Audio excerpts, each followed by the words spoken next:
வாழப்பாடி அருகே கருமந்துறை பகுதியில் திமுக பிரமுகர் முன்விரோதம் காரணமாக சுட்டு கொலை செய்யப்பட்ட சம்பவம் கடும் அதிர்ச்சியை ஏற்படுத்தியுள்ளது.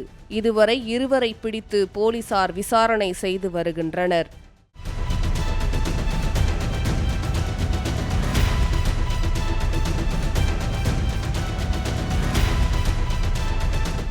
சேலம் மாவட்டம் வாழப்பாடி அருகே கல்வராயன் மலை கிராங்காடு பகுதியை சேர்ந்தவர் ராஜேந்திரன். இவர் மனைவி மற்றும் 3 மகள்களுடன் விவசாயம் செய்து வாழ்ந்து வந்தார். மேலும் திமுகவில் அப்பகுதியின் கிளை செயலாளராக பணியாற்றி வந்துள்ளார். இந்நிலையில் இவருக்கும் இவரது உறவினரான ராஜமாணிக்கம் என்பவருக்கும் கடந்த 10 ஆண்டுகளாக நிலத்தகராறு உள்ளதாக கூறப்படுகிறது. தகராறு காரணமாக ராஜேந்திரன் ராஜமாணிக்கத்தின் மீது காவல் நிலையத்தில் புகார் கொடுத்துள்ளார். இதனை அடுத்து நேற்று இரவு சுமார் 8 மணி அளவில் ராஜேந்திரன் மற்றும் அவரது மனைவி இருவரும் அவரது விவசாய தோட்டத்திற்கு செல்வதற்காக சென்றபோது அவர்களை ராஜமாணிக்கம், பழனி ஆகியோர் பின்தொடர்ந்து சென்றுள்ளனர். இதில் ராஜேந்திரனை மறைத்து வைத்திருந்த நாட்டு துப்பாக்கியால் அவர்கள் சுட்டதாக கூறப்படுகிறது. பைக்கோட்டை இறக்கி விட்டுருக்காரு. அப்போ அது போக முடியாது, மண் ரோடு அதில் போக முடியாது. அம்மா இறக்கி விட்டுருக்குறாங்க. வண்டி இப்படி திருப்புறப்ப பொட்டுன்னு போச்சு. அவ்வளோதான் தெரிஞ்சிருக்குது, வேற ஒன்றும் தெரியல. அந்த பதட்டத்தில் அம்மா மட்டும்தான் இருந்திருக்காங்க, வேற யாரும் பக்கத்தில் இல்லை. சொட்டோன்னு நீங்கள் பார்த்தீங்களா? இப்போ இருட்டாயிடுச்சு. இந்த 10 வருஷமே எங்கள் மேலே அவன் பார்க்கணும் சார். என்ன காரணத்தினால? இந்த காட்டு பிரச்சனை சார்.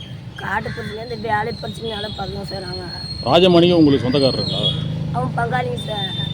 அவன் பங்காளிங்க. அந்த காட்டு பிரச்சனையால தான் எங்களுக்கு 10 வருஷமாக அந்த காட்டுக்காக தான் எங்களை கொலை பண்ணுறது, அது பண்ணுறது, தடத்தில் வழியில் கூட தூக்கிட்டு வர்றது. இந்த 1 மாதத்துக்கு முன்னாடி போன மாதத்தில் கூட கையில் கத்தி வச்சுருந்தாங்க சார். நான் ஊர் வேலை அடிச்சு வரதுக்கு ஊர் வேலை எதுவும் கேட்கல. மறுபடியும் சொல்கிறேன், எதுவுமே போலீஸ் ஸ்டேஷனில் கம்ப்ளைண்ட் கொடுத்தீங்களா? அவரு கொடுத்துருக்குறாங்க சார். ஏற்கனவே கொடுத்துருக்கு சார். முன்ன ஒரு கேஸு கொடுத்து அவர் உள்ளார ரிமாண்ட் பண்ணிவிட்டாங்க. பண்ணிவிட்டு அவன் வெளியே வந்துட்டான். அது வந்து புகார் வந்தேன் சார். அந்த 10 வருஷமாக எந்த காடு போயிருந்தாங்க சார் புகார்.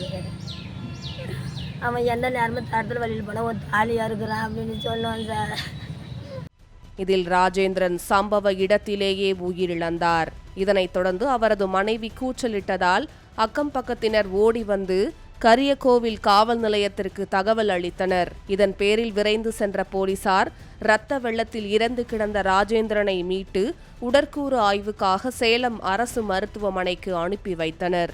இதுகுறித்து கருமந்துறை போலீசார் ராஜமாணிக்கம் மற்றும் பழனி ஆகியோர் மீது வழக்கு பதிவு செய்து அவர்களை கைது செய்து விசாரணை நடத்தி வருகின்றனர். இந்த சம்பவம் பெரும் அதிர்ச்சியை ஏற்படுத்திய நிலையில் தமிழகத்தில் பீகார் போல துப்பாக்கி கலாச்சாரம் தலை தூக்கி வருவதாக குற்றச்சாட்டு எழுந்துள்ளது.